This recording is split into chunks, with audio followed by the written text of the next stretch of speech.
There is a stone in Minnesota that should not exist. It was discovered in the autumn of 1898 by a Swedish immigrant farmer named Olof Oman. Oman had been clearing trees from his land near the small town of Kensington. The soil was heavy. Roots tangled deep beneath the ground. While pulling one of those roots loose, he uncovered something unusual. A large slab of grey stone tangled beneath the tree. At first, it looked like nothing more than another buried rock. But when Oman rolled the stone over, he noticed something carved into its surface.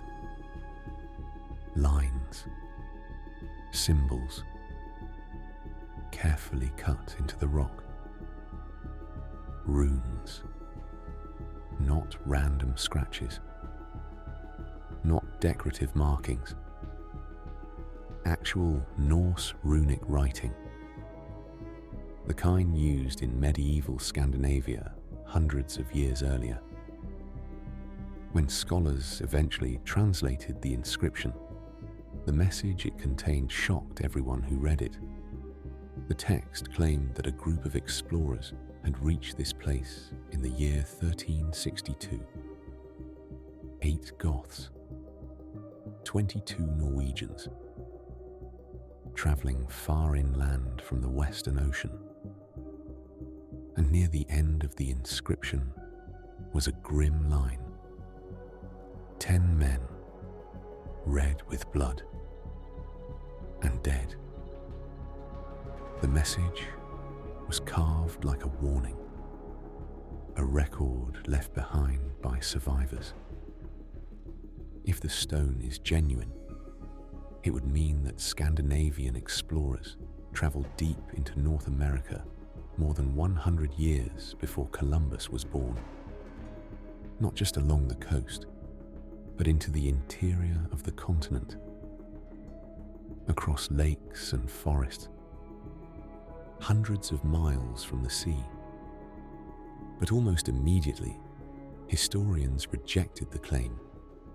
They called the stone a fraud, a 19th century hoax carved by immigrants trying to invent a Viking past. And yet, over the next 100 years, something strange happened. The evidence against the stone began to weaken. New linguistic studies, new historical comparisons, and most unexpectedly, new geological analysis of the stone itself. Because according to some researchers, the weathering patterns in the carved runes suggest something unsettling. The inscription may not be modern at all, which leaves us with a question historians still argue about today. Did a farmer in Minnesota accidentally uncover proof that Vikings once traveled deep into North America? Or did someone carve one of the most convincing historical hoaxes ever created? The stone weighed almost 200 pounds.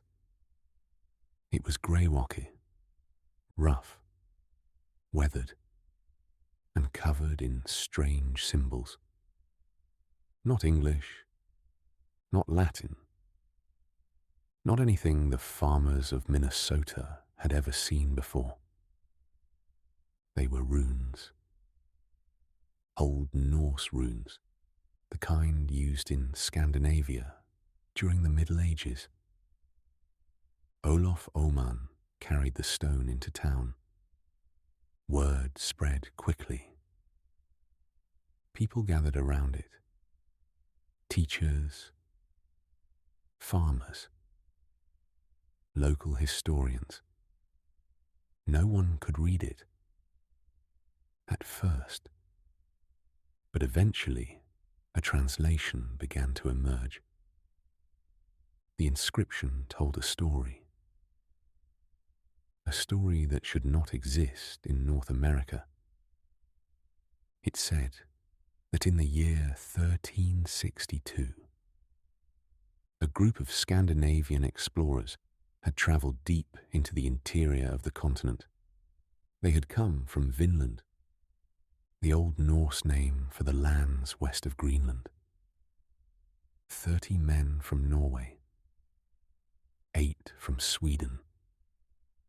They had travelled inland from the coast, exploring, trading, mapping the rivers and forests of a continent no European was supposed to know yet. But something had gone wrong. The inscription said the group returned to their camp one day to find 10 of their men dead. Killed. A VM. Ave Maria. Save us from evil. The message ended with a warning. 8 men were left to guard their ships by the sea. 14 days' journey from this island. Year 1362. The implication was staggering. If the inscription was real, then Scandinavian explorers had travelled deep into North America more than a century before Columbus was even born. Not just touching the coast, but hundreds of miles inland, into the heart of the continent. It sounded impossible. And that is exactly what many scholars believed. Within weeks, the Kensington Runestone had become a controversy. Some called it the greatest historical discovery in American archaeology. Others called it the most obvious hoax ever carved into a rock, because if it were true, everything about the story of European discovery in North America would have to change. The man who discovered the stone was not a historian. He was a farmer. His name was Olof Oman. He had immigrated to Minnesota from Sweden in the late 19th century. Like many Scandinavian settlers in that region, he spoke Swedish. He could read some runes. Not unusual for the time. Runic alphabets were sometimes printed in Scandinavian books and newspapers. But within weeks of the stone's discovery, accusations began. Scholars from universities in the United States and Europe examined the inscription, and most of them reached the same conclusion. It was a hoax. They argued the language was wrong. Certain words did not appear in medieval Scandinavian writing. Some rune shapes looked too modern. Even the grammar seemed suspicious. To many experts, the explanation was simple. Oh, a Swedish immigrant living among Scandinavian settlers carves a runestone, creates a Viking story. And suddenly, Minnesota has its own piece of Norse history. It sounded plausible, maybe even obvious. The academic world moved quickly. Within a few years, the Kensington Runestone was dismissed as a fraud. Museums rejected it. Historians ignored it. The stone became a curiosity, a local legend, and the man who discovered it paid the price. Olof Oman was ridiculed. Neighbors whispered that he had invented the story. Visitors came to see the stone, but not to believe it. Some came simply to laugh. Eventually, Oman grew tired of the accusations. He stopped talking about the discovery. He moved the stone to his farm. For years, it sat there quietly. A heavy slab of carved rock leaning against a building, almost forgotten, but the story refused to die, because every few decades, someone would look at the runes again and ask the same uncomfortable question. What if the scholars were wrong? For nearly a century, the Kensington Runestone was treated as a curiosity. Most historians believed the debate had already been settled. Forgery. Case closed. But the stone itself had never been fully studied by geologists. Not historians. Not linguists. Geologists. The people who study how rock ages, how minerals weather, how stone changes after centuries exposed to the elements. In the late 20th century, that finally changed. A researcher named Scott Wolter began examining the Kensington Runestone from a completely different perspective. He was not a historian. He was a forensic geologist. His work involved studying stone surfaces under microscopes, looking at weathering patterns, mineral deposits, microscopic fractures, tiny details invisible to the human eye. To Wolter, the question was simple.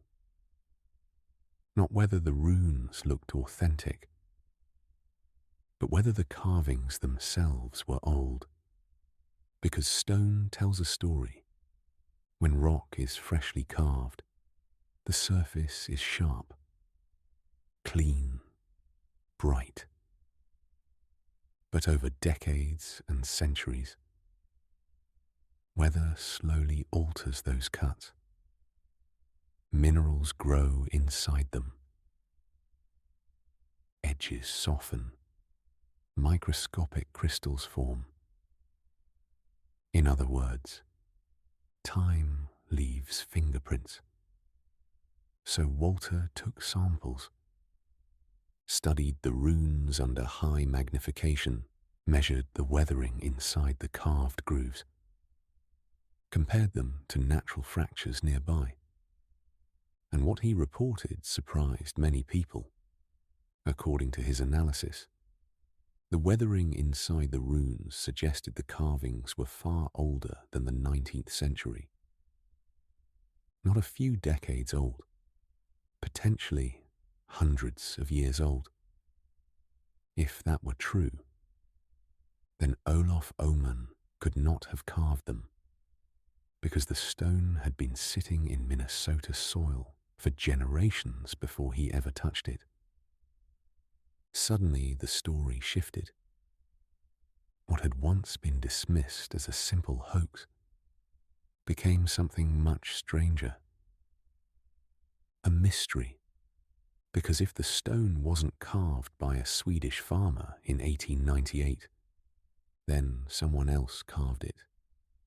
And that raises a question historians still argue about today. Who? The runes carved into the Kensington stone are not random symbols.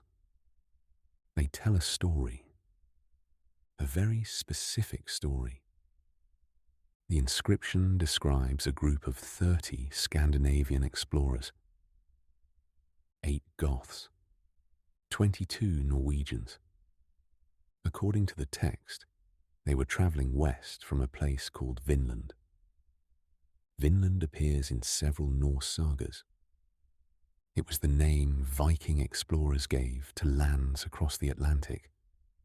Most historians believe Vinland was located somewhere along the eastern coast of North America, possibly Newfoundland, possibly further south. But the Kensington Runestone describes something different.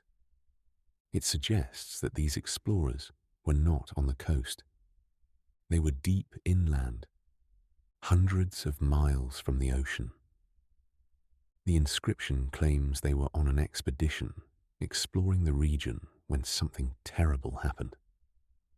The text reads, 10 men, red with blood and dead. The phrase suggests an attack, possibly a conflict with local tribes, possibly something else. The remaining explorers returned to the camp and carved the message into stone. A warning, a record, a marker for anyone who might come later.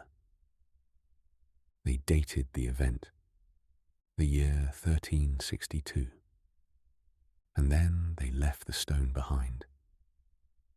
If the inscription is genuine, then the implications are enormous, because it would mean Scandinavian explorers had travelled across the Great Lakes region more than a century before Columbus reached the Caribbean, and far deeper into North America than most historians believe possible. The journey itself would have been extraordinary, from the Atlantic coast, through river systems, across lakes, and into the heart of the continent, a distance of nearly 2,000 kilometers, for medieval sailors using wooden ships, primitive maps, and only the stars to guide them. For decades, historians dismissed this idea. But in recent years, new discoveries have forced a difficult question. What if Viking exploration in North America went much farther than we ever imagined? When news of the Kensington Runestone began to spread, scholars reacted almost immediately. Most of them did not believe it. In fact, many historians dismissed the stone within days. To them, the idea was simply impossible. Vikings had reached Greenland. They had settled Iceland. They had even briefly reached the coast of North America centuries earlier. But Minnesota, more than 1,000 miles inland, that, they said, was fantasy. So the investigation began. Linguists examined the runes carved into the stone. Runes were the alphabet used by Scandinavian peoples during the Viking Age. But when experts studied the Kensington inscription, they noticed something strange. Some of the symbols looked correct for the 14th century. Others looked far newer. A few runes matched characters that were not even documented until centuries later. To critics, this was the smoking gun. They argued the inscription was written using a mixture of ancient and modern runes, something a medieval explorer would never have done, something a modern farmer might accidentally create. Then came the language itself. The message carved into the stone is written in a form of Old Norse. But again, scholars noticed problems. Certain words seemed slightly out of place. Some spellings looked more like 19th century Swedish than medieval Scandinavian. Critics quickly formed a theory. They believed the stone had been carved in the 1800s, perhaps as a prank, perhaps as a local legend meant to entertain neighbours, or perhaps as an attempt to give Scandinavian immigrants in Minnesota a deeper connection to the land. In other words, they believed the Kensington Runestone was a hoax, and for decades that explanation seemed to settle the matter. Most universities rejected the artifact completely. Museums refused to display it. History textbooks ignored it. The stone that had once shocked Minnesota slowly became an embarrassment. But the story did not end there, because nearly a century later, a new kind of investigator entered the debate. Not a historian, not a linguist, a geologist. And he believed the critics had missed something important. something hidden in the stone itself. For nearly a century, the Kensington Runestone was treated as a curiosity, interesting, but not credible. Most historians had already made up their minds. The stone was a hoax. Case closed. Until someone approached the mystery from an entirely different direction. Not as a historian, not as a linguist, but as a geologist. His name was Scott Wolter. Wolter was not a medieval scholar. He was a professional geologist and forensic stone specialist. For decades, he worked in the field of materials analysis, studying how stone, concrete, and building materials weather and age over time. His work involved examining microscopic surfaces to determine how long something had been exposed to natural conditions. In other words, he specialized in reading time inside stone. It was that background that eventually led him to the Kensington Runestone. When Wolter first encountered the stone in the early 2000s, he noticed something that historians had largely ignored. Most scholars had focused on the language of the inscription, the spelling, the runes, the grammar. But Wolter focused on something much simpler, the carvings themselves. Because the Kensington Runestone is not just a message, it is a physical object, a slab of grey-wacke sandstone. And sandstone records its history. Rain slowly erodes it, wind polishes it, freeze and thaw cycles create microscopic fractures. Minerals grow inside tiny cracks over time. Those processes leave patterns that geologists can measure. Wolter began studying the carved runes under magnification. What he found surprised him. Inside the grooves of the carvings were tiny mineral deposits, crystalline formations, evidence that the exposed surfaces had been weathering for a very long time. If the runestone had been carved in the 1800s, those features should not exist, at least not in the way they appeared. The weathering suggested something very different, that the carvings had been exposed to natural conditions for far longer than a century. Possibly several centuries. Wolter published his analysis and presented his findings publicly. His conclusion was cautious. He did not claim absolute proof, but he argued that the physical evidence did not support the idea of a recent hoax. And that meant something important. The simplest explanation for the Kensington Runestone might not be correct. Suddenly, the stone that historians had dismissed began to attract attention again. Debate reopened. Researchers returned. And the question that had been buried for nearly 100 years resurfaced. If the stone was not carved by a 19th century farmer, then who carved it? And how did it end up buried in the forests of Minnesota? If the Kensington Runestone was not a modern hoax, then the inscription describes something extraordinary. A group of Scandinavian explorers traveling deep into the interior of North America in the year 1362.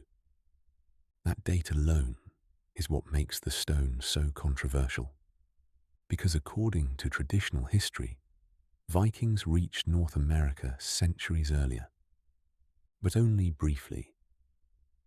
Around the year 1000, Norse explorers, led by Leif Erikson, established a small settlement at Lons-aux-Meadows in Newfoundland.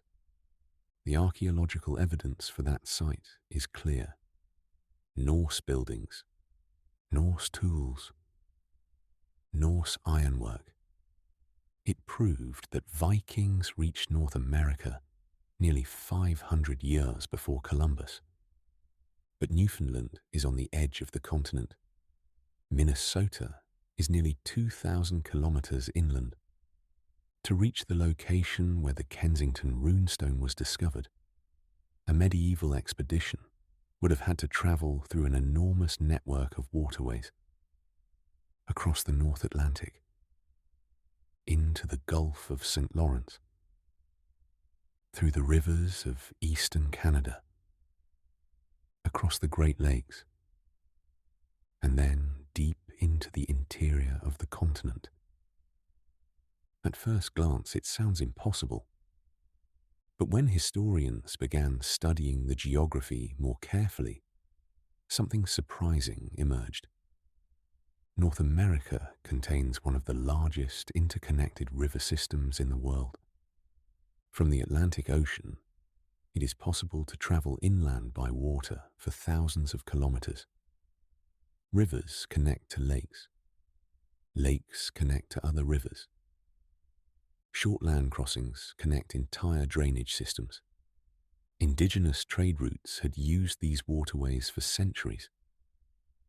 To experienced explorers traveling by small boats, the interior of the continent was not inaccessible. It was navigable. In fact, the Vikings were already known as some of the greatest navigators of the medieval world. Their ships were fast, shallow, and designed for both ocean voyages and river travel. They crossed the North Atlantic regularly. They settled Iceland. They colonized Greenland. And they reached North America nearly 5 centuries before Columbus. So the question becomes more complicated. Not whether Vikings could reach North America. We know they did.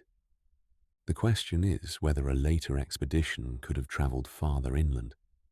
And the Kensington Runestone seems to describe exactly that. The inscription tells of a group of 30 Scandinavian explorers traveling together. They describe themselves as Swedes and Norwegians. They mention a camp.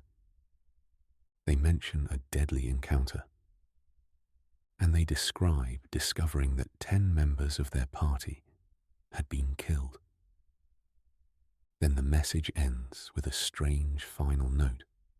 8 men were left behind to guard their ships. 14 days' journey away. That detail is one of the most intriguing parts of the inscription, because it implies that this expedition was not a random group of lost travelers. It suggests a structured expedition, a planned journey, possibly even a military or religious mission.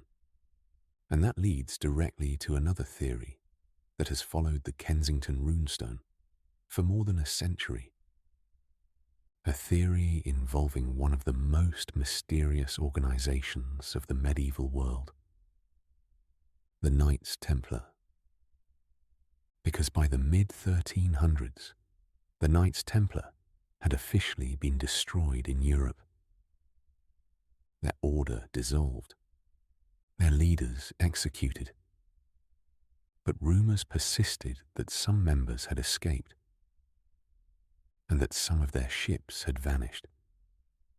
No one knew exactly where they had gone until centuries later, when a carved stone appeared in a quiet Minnesota farm field. A stone that described Scandinavian explorers traveling inland in the year 1362. A date that sits right in the middle of that mysterious disappearance. And suddenly, the story becomes much larger than a carved rock in the soil. It becomes a question that historians still argue about today. Not just whether Vikings reached Minnesota, but whether something else traveled with them. For centuries, the story of the Kensington Runestone remained local. A strange stone, discovered in a Minnesota field, studied, debated, mostly dismissed. But in the late 20th century, a new idea began to circulate. Not among historians at first, among investigators, independent researchers, people willing to ask a different question. What if the stone was not just evidence of Vikings? What if it pointed to something larger? Something that had been hidden for centuries? To understand that theory, we have to go back to the 14th century, to Europe, and to one of the most powerful organizations the medieval world had ever seen, the Knights Templar. The Templars were founded during the Crusades, a military order of warrior monks sworn to protect Christian pilgrims traveling to Jerusalem. But they quickly became something far more powerful. They built castles across Europe and the Middle East. They developed one of the earliest banking systems in history. Kings borrowed money from them. Popes trusted them. And their fleets traveled the seas. For nearly 200 years, the Templars grew richer and more influential. Until suddenly, they vanished. In the year 1307, the King of France, Philip IV, ordered the arrest of Templars across his kingdom. The charges were shocking: heresy, blasphemy, secret rituals. Under torture, many confessed to crimes historians still debate today. Within a few years, the order was dissolved, its leaders executed, its properties seized, and officially, the Knights Templar ceased to exist. But historians have long noticed something strange. The Templar fleets disappeared. Ships that had once sailed regularly from French ports were suddenly gone. Records mention them leaving, but not returning. Some historians believe the ships fled, carrying treasure, documents, and perhaps knowledge the Order wanted to protect. Where those ships went remains one of the great mysteries of medieval history. This is where the Kensington Runestone enters the story again, because some researchers have suggested that the Vikings mentioned on the stone might not have been alone. They may have been traveling with people who had the knowledge and resources to cross the Atlantic regularly. People with ships, navigation skills, and a reason to disappear from Europe. The theory suggests that remnants of the Templar network may have continued operating quietly after the order was destroyed, sailing west, far beyond the known world, into the same waters Viking explorers had already crossed centuries earlier. If that sounds improbable, remember something important. The Vikings had already proven the Atlantic could be crossed. Leif Erikson had reached North America around the year 1000, 5 centuries before Columbus. So the route existed, the knowledge existed, and ships capable of the journey existed, which means the question is no longer whether medieval sailors could reach North America. The question becomes far stranger. How many times did they do it? And who travelled with them? Researchers who support the runestone's authenticity often point to one specific possibility: that a mixed expedition of Scandinavian explorers and later European travellers may have pushed deep into the North American interior, following rivers inland, mapping territories, leaving markers behind.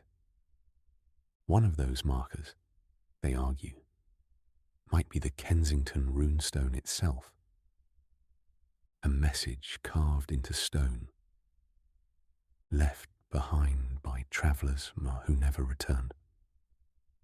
A warning or a memorial. 8 men dead, 14 more continuing the journey. If that expedition really existed, the implications are enormous, because it would mean contact between Europe and North America continued long after the Viking Age, long before Columbus, and possibly under the protection of organizations powerful enough to keep the story quiet.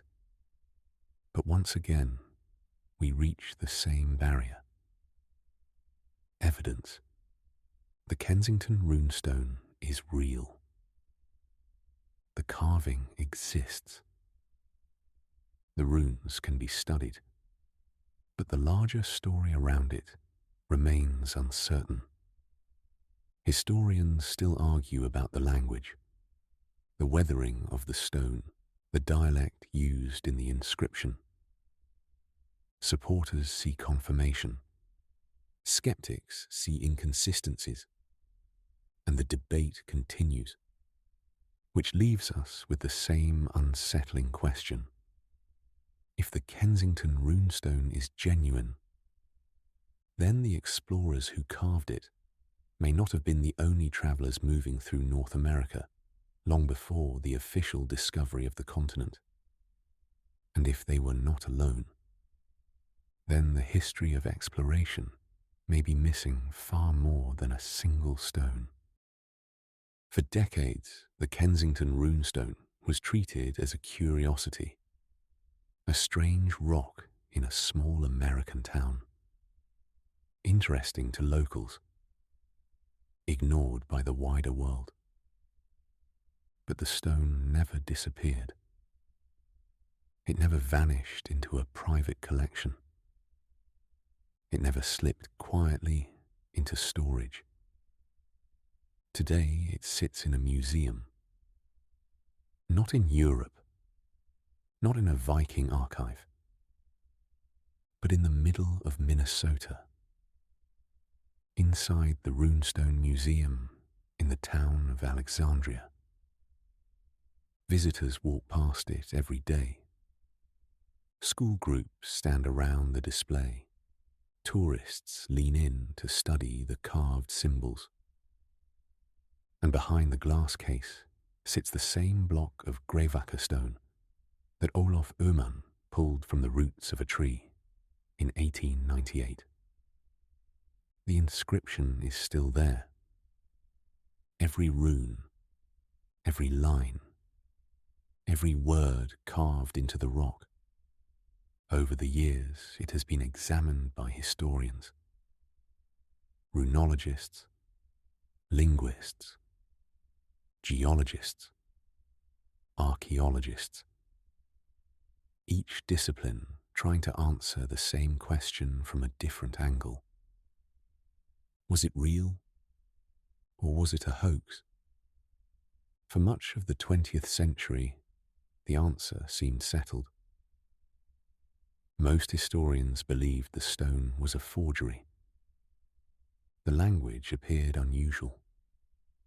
Some of the runes looked unfamiliar.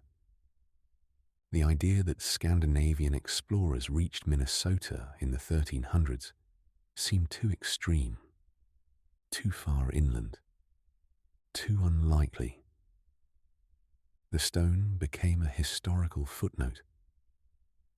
But the debate did not end, because occasionally someone would look at the runestone from a different perspective. One of those people was Scott Wolter. Wolter is not a historian. He is a forensic geologist.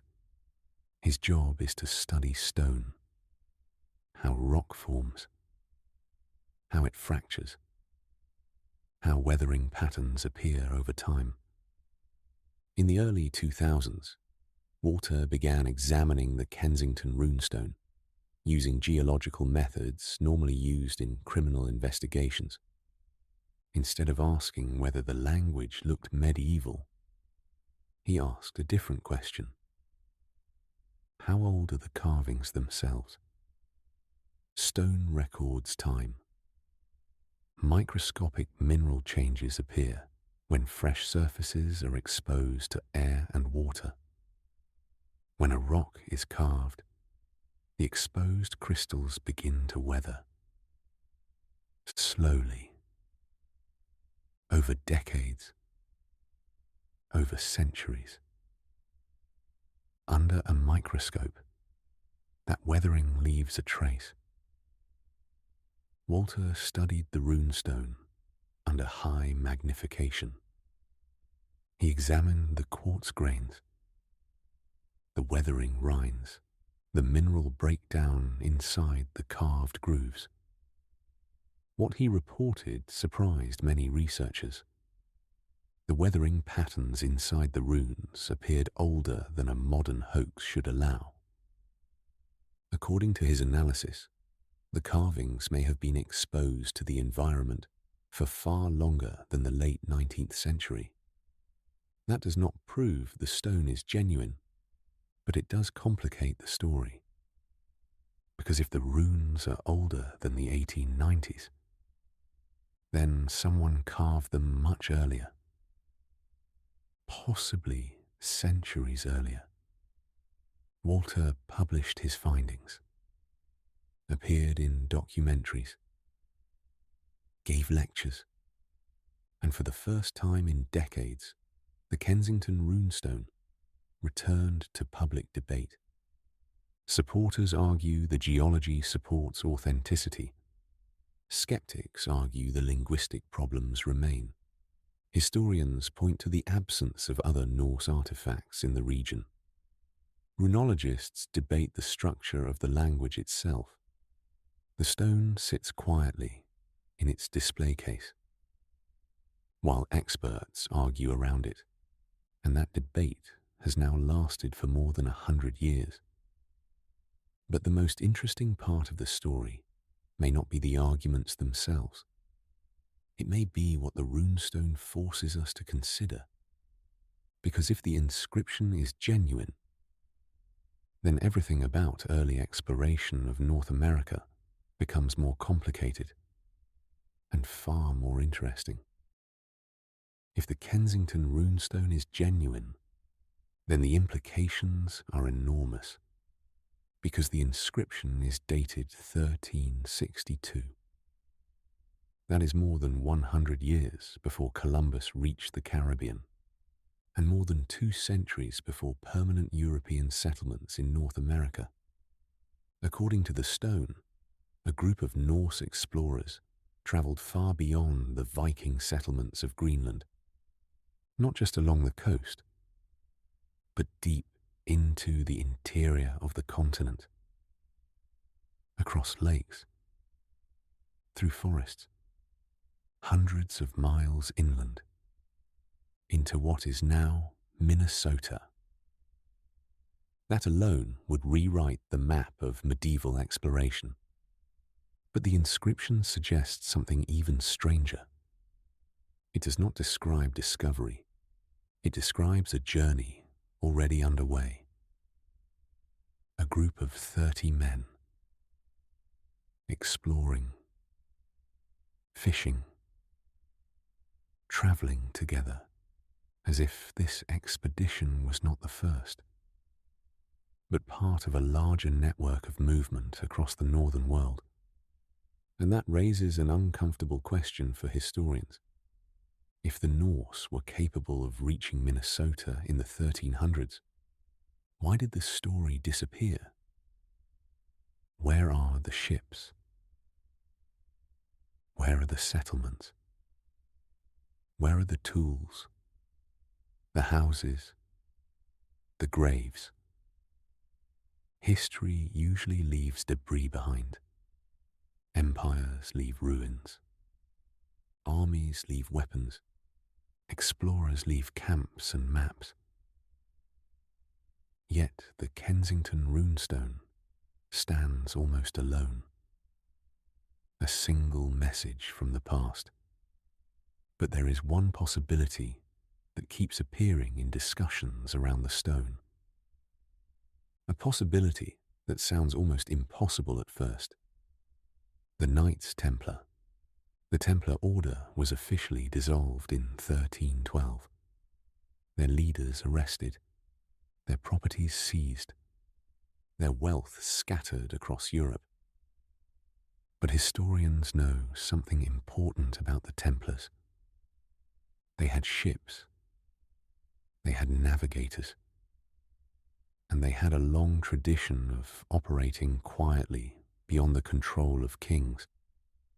Some researchers have suggested that after the order collapsed, surviving members fled west, beyond the reach of European courts, beyond the reach of the church, into the unknown Atlantic. It sounds like legend, but the idea has persisted for decades, because symbols sometimes associated with the Templars appear in places far from Europe. And a few researchers have noticed something interesting about the Kensington Runestone itself. Some of the rune characters resemble older Nordic forms, but others resemble medieval cipher runes used by secret societies. That observation remains controversial. Most historians reject the idea entirely, but the possibility lingers. If a group of Norse explorers reached Minnesota in 1362, who sent them and why? Were they searching for land, for trade routes, for resources? Or were they following instructions from somewhere else entirely? The truth is, no one knows, and that uncertainty is exactly why the Kensington Runestone refuses to disappear. Because every few decades someone returns to it, another researcher, another theory, another attempt to solve the puzzle. The stone sits quietly in its museum display, while outside, the debate continues. Some call it the greatest archaeological hoax in American history. Others believe it is one of the most important historical discoveries ever made on the continent. And until new evidence appears, the runestone remains exactly what it has always been. A message carved into stone, waiting for someone to finally prove what it means. The Kensington Runestone has now sat in Minnesota for more than a century. It has been studied, measured, scrutinized, doubted, defended. Generations of scholars have examined it. Linguists, historians, geologists, archaeologists. Each generation hoping to settle the question once and for all. Oh, and yet, the question remains, because the stone itself has never changed. The same runes, the same weathered surface, the same quiet message carved into grey rock. Only our understanding has changed. When Olof Oman first pulled the stone from the roots of that tree in 1898, the idea that Vikings might have travelled deep into North America seemed absurd. At the time, most historians still believed Christopher Columbus had been the first European to reach the continent. But history has a strange habit of shifting beneath our feet.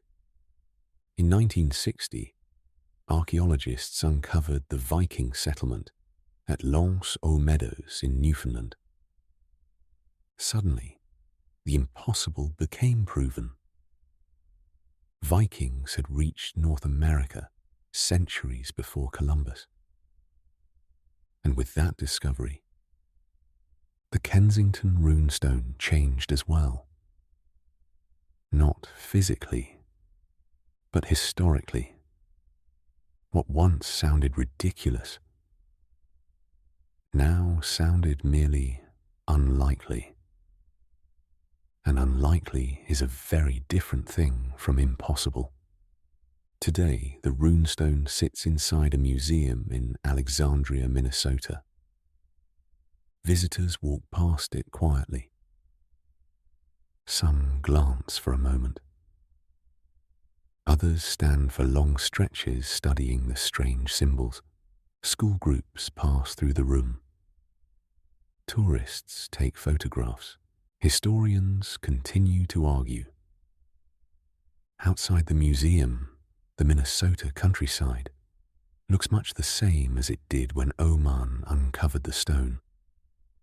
Fields, lakes, forest, wind moving slowly across the plains. Somewhere beneath that landscape lie centuries of history still buried in the soil. Because archaeology rarely finishes a story. It only reveals fragments, and fragments can be misleading. One inscription, one object, one unexpected discovery. Sometimes that is all it takes to reopen an entire chapter of history. The Kensington Runestone is exactly that kind of object. It may be a hoax, it may be misunderstood, or it may be something far more interesting. A surviving message from a journey that history forgot. If the stone is genuine, then in the year 1362, a group of Norse explorers stood somewhere in the interior of North America. Far from Greenland, far from Iceland, far from the Viking world we know. 30 men, carrying supplies, carving a warning into stone after 10 of their companions had died. Then continuing on into the unknown. What happened to them? Did they return home? Did they disappear into the wilderness? Did they leave traces that simply haven't been found yet? Those questions remain unanswered. And that is why the Kensington Runestone continues to fascinate people more than a century after it was discovered. Because history prefers certainty, clear timelines, clean explanations. But the past is rarely that simple. Sometimes the past leaves behind a puzzle, a fragment, a message, and waits patiently for someone in the future to understand it. The Kensington Runestone might be one of those messages, or it might be a reminder that history itself is never finished. Every generation re-examines the past. Every generation uncovers something new. And every so often, a single object forces us to ask an uncomfortable question. What if the story we thought we knew was never the whole story at all? History is full of forgotten journeys. Ships that sailed beyond the edges of maps. Explorers who vanished into landscapes no one else recorded. Most of those stories disappeared forever. But once in a while, something survives. A piece of metal, a broken tool, or a stone carved with words meant to last. The Kensington Runestone might be a hoax, or it might be something far stranger, a message left in the wilderness by people who believed someone, someday, would find it. Because if the stone is real, then the Vikings reached the heart of North America long before Columbus. And if that part of history was forgotten, then the past may still be hiding far more than we realize. Somewhere beneath the forests and fields of Minnesota, history might still be waiting, buried, silent, and unfinished.